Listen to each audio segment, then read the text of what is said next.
Hey, so in my last video, I talked about how, first of all, hey, how's everybody doing? Hope you're doing well. I am perturbed.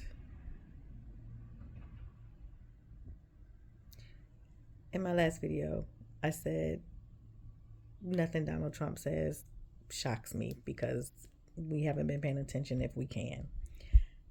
I have been proven wrong. Now, by the time this video is posted, you've probably heard about the threat um, that Jono made for Liz Cheney, saying that he, um, let's see how she would feel in front of 9 guns pointed at her face.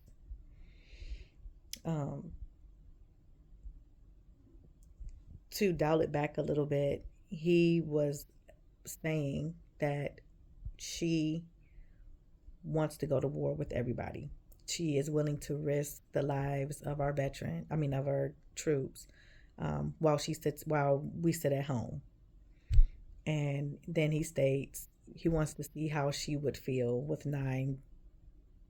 um, 9 guns pointed at her face.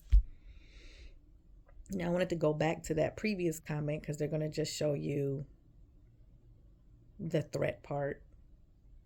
And by taking it back, I know that his handlers are going to say, well, you only played that clip. He was just saying he wants to see how she would feel, blah, blah, blah, blah, blah.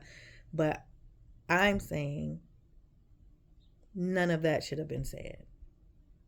None of that should have been said. That just goes to show you that anybody that he feels that is not for what he stands for is considered an enemy. Even the people on his team currently, you're not safe. You're not safe. He's talking about you too. Take Liz Cheney's name out of there and put your name in there, Tucker Carlson. Put your name in there, JD Vance. Put your name in there, MTG. He already laughed when he talked about you being in a car crash or something and not being able to recognize who you are, and laughed. If that doesn't say that this man is deranged, I don't know what is. And the people who are still backing him, if this goes the way you want it to, please don't get on social media and say, oh my God, I'm so sorry. I didn't. No, because this is your fault. You enabled him to believe that he can do what he wants to do, to believe that he can say what he wants to say, to believe that, and then it's so hypocritical. He says anything that he wants out of his mouth. Anything. He does not care what he says out of his mouth. We do have the freedom of speech, but just because you can say a thing doesn't mean that you should say a thing. It is your absolute right to say what you want to say, but you have to be ready to face those consequences. If you don't give a shit about that, then by all means, say what the hell you want. But look what's at stake. Now, if you say anything against what he thinks or feels or believes, firing squad at your face. And this is so perfect. I want to call this man a genius. I want to, because they have been saying vote early, vote early, vote early, vote early. And the people who support him have gone and voted early. And now he is releasing such hate-filled speeches that no matter what he says now, you've already voted. Can't take back your vote. So I'm just going to think in my mind that early voting, the next voting cycle, I've been putting this under different comments of the videos that I've seen, it's going to look a little bit different. And the fact that he waited to the last day of the October surprise to say his most heinous, hate filled feelings, it's chilling. What are we actually living in right now? Like, I cannot believe this reality. I cannot. I can't understand it. I don't know what is happening right now. You know, I'm saying it's bad now, right? That's because this is what I'm experiencing. There's been other things that have been far worse, but I can't speak on those things. I know how I feel about them when I heard them, but I wasn't there. So I don't have the actual feeling that I'm feeling right now. You know, and the bad thing about it is, on the day that he won the presidency in 2016, nobody believed that he was going to win. He was like, Miss Clinton was 85%. She had an 85% chance of winning, and he had a 15%. And in the final seconds, that 15% shot through the roof, and we were heartbroken. I don't know if you remember how you felt when Donald Trump was elected, but I know I was heartbroken. And so I went into this cycle with the same type of feelings that I had with Mrs. Clinton, for Mrs. Harris, right? I feel like she's gonna win because I have hope for our democracy. But there is a very good chance that that same exact thing could happen again. And if he wins the presidency,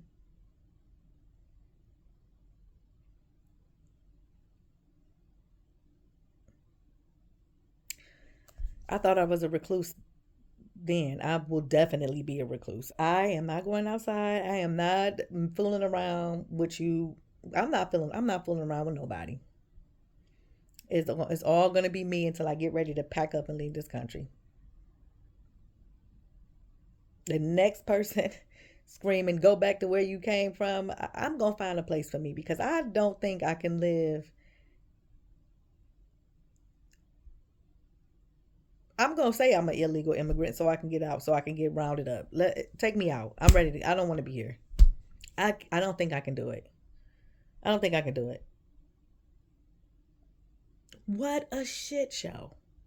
Why would he say that? Why are we still, why are there still some,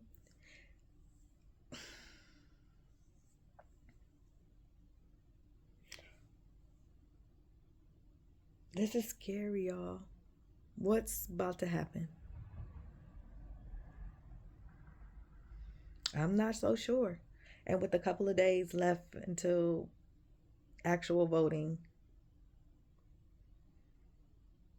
I can only hope that that last statement turns the tides. Since unfortunately, 5 million people, I don't know how many people have voted right now. If you voted for him and this absolutely makes your blood boil, I don't know what to say on your behalf, except for you allowed this.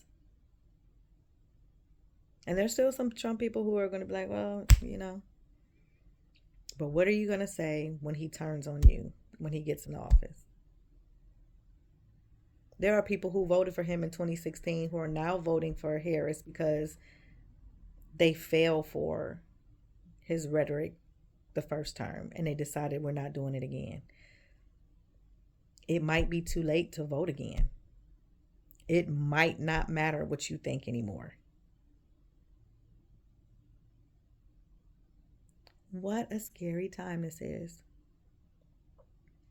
So the only thing that I can say for the people that are left to vote, I need to check and see how many people actually voted early. I said 6 million, but I'm pretty sure it's way more than that. I hope we did the right thing. We have to correct the wrong that we made in 2016. And the only way that we can fix that is, and I hate to say this because it's so cliche, is we have to turn the page from him and forget this man ever lived. That's the best thing that we can do. Forget that he ever existed. Don't cover him in the media no more. Nobody cares. We have to act like we don't care anymore. Take the attention away from the most attention seeking person I have ever met in my whole. He is seeking the attention. I can't even say it. My words are minced because he's taking the words out of my mouth. Like, I don't fucking know. He called Puerto Rico, he allowed someone to call Puerto Rico a floating island of garbage. He allowed someone to say, instead of carving pumpkins, that they carved watermelon with the black man that was sitting right there in the audience. Had something on his head and it was like, what is that, a lampshade? What are you trying to say? What are you trying to say? What are you trying to say?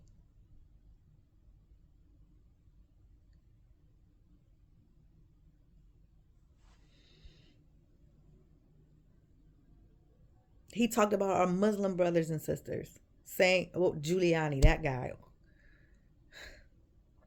that they've been raised since they were 2 years old to hate Americans.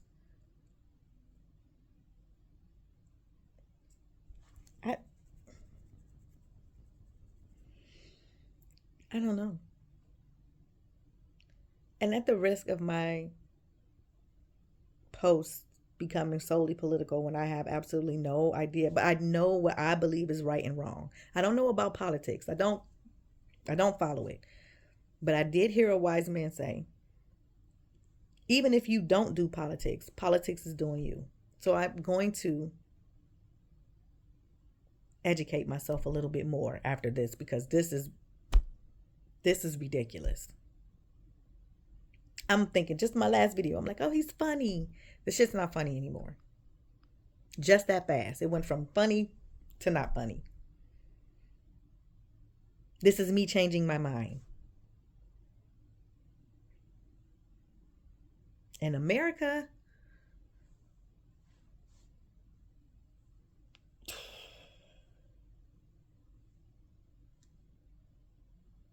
this is not right. This is not right. If you are not outraged, and you don't have to be, you don't have to feel the way I feel. You don't. I'm not trying to do that, but I'm not. And there's no but. I'm not trying to. If you're not outraged, you're just not outraged. I am outraged. So, it one more thing, and then I'm going to go. Because at this point, there's no undecided voter. I thought that the undecided voter was laughable during. I'll give you the benefit of the doubt. You could have still been on the fence till the debate. But at this point, there's no such thing as an undecided voter. That particular group of people that are claiming to be undecided, you just need 15 more minutes of fame is what you're at. To me, is what I'm thinking that you want. 15 more minutes of fame. Because at this point, there is no undecided voter. You're either for the bullshit or you're not for the bullshit. And the bullshit could be Trump or the bullshit could be Vice President Harris. You're either for it or you're not. Either one. We only have two choices. There's no in between. At this point, you're not thinking about the in between because there's no in between. You're either this or you're that. Point blank, period. I don't want to hear anything else about an undecided voter. You either are for a thing or you're against a thing. When you only have two options, you only have two options. You're going to play a game of would you rather. Would you rather Donald Trump or would you rather Kamala Harris? When you play that game and somebody tries to tell you something in between, you're like, no, no, no, no, that's not the question. You only have two. Same here. There's no in between. If you're still claiming to be undecided, you're playing the game. You're playing a game. You're seeking attention. There's nothing else that you need to know. Policies aside, that guy is evil.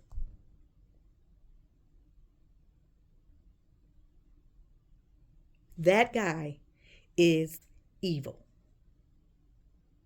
to me. That's my opinion.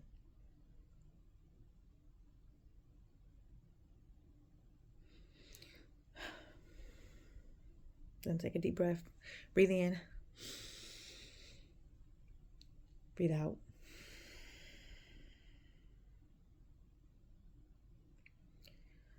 I love you. Please enjoy the rest of your day.